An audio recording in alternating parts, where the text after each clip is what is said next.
Ricky Brown is selling all today on Kababayan, LA. You have nothing to lose.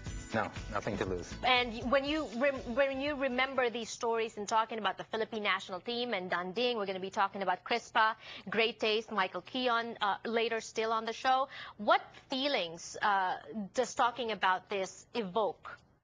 You know, it brings back a lot of memories, both good and bad, because just like Mr. Cojuangco, his heart was in the right place, and his vision was a good vision, as you just said. It's just the execution. Yeah, well, yeah, the execution and you know the fans who were so against us. It was not easy. But do you understand where they were coming from? It's a backlash because it's supposed to be a Philippine national team playing for country when it's composed of non-Filipinos. Oh, sure. Absolutely. In fact, you know, at the time, some of us used to ask one another, you know, how are the people going to see this? Right. You know, because we're wearing the Philippine flag on our uniform, and again, there were only 2 Filipino Americans and 5 or 6 Americans, and the American players, their heart was in the right place. Right. They, you know, it wasn't they're over there just to make money.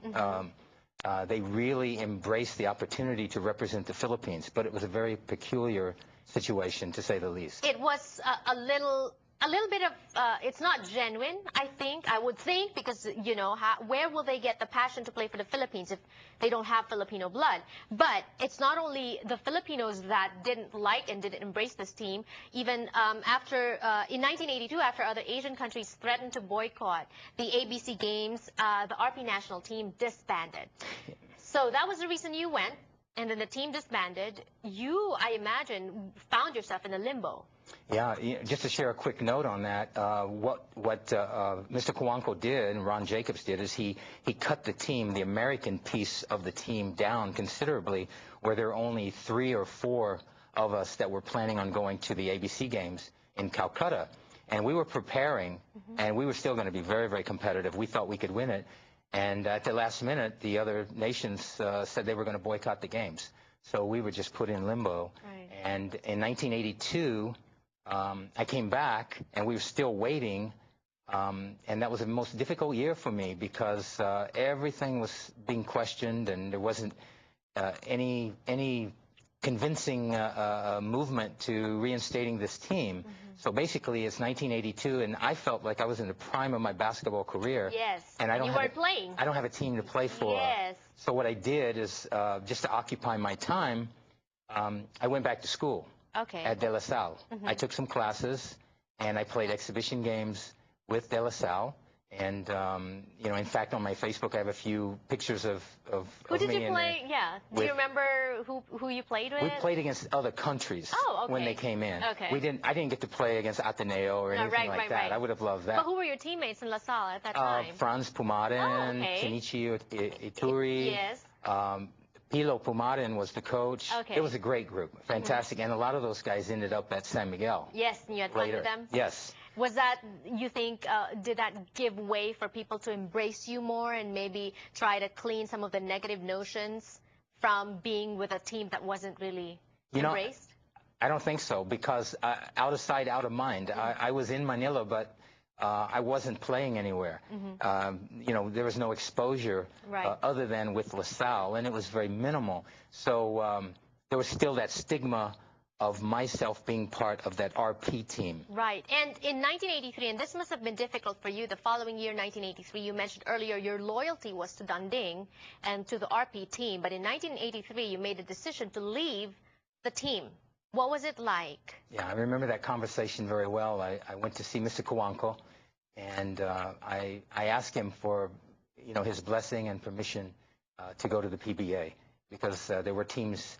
PBA was definitely interested in me at the time, but my first step was to get permission from Mr. Cojuangco, and he shared with me that the RP team was still very, very up in the air, and it's probably the best thing to do. Okay. So that was my first step towards moving towards the PBA. It must have been mixed emotions for you. It was, to me, it feels like you were leaving a father Because he basically took you in, embraced you, took care of you, wanted to groom you for this team, and then you couldn't play for him. And he was this guy also sacrificing and letting you go. Oh, absolutely. And Mr. Cojuangco was, without him, I may have never had the opportunity to come to the Philippines. He's the reason that I came to the Philippines to play for the country. So leaving him was very, very difficult. My loyalty to him was 100%. Did you keep in touch with him? Yes, I have. These years? And well, it's difficult to keep in touch, but I send messages to the secretary and forward it to Mr. Cojuangco. And when I go back in July, that's one of the first things that I want to do is just to see him and thank him for what he's done for me. What do you remember most about him and your interactions with him? He was a very, very dedicated, committed person to whatever endeavor he was working on. And this one in particular of bringing glory to country, he was absolutely 100% committed to make that happen. So you owe that to him for getting you to the Philippines, but you also owe your PBA playing years to one guy, in a way, in the Philippines, and that was Michael Keon. Well, the thing about Michael Keon, this is really some interesting stuff. All happened within the last 3 days. I was in touch with Danny Floro, the team manager of Crispa, and they actually flew me in to Manila and put me up at the Salahis Hotel. I remember very well. You remember everything. I remember, good memory. on Rojas Boulevard. Okay. And we were negotiating. That was the year that Tommy Manotoc was going to take over.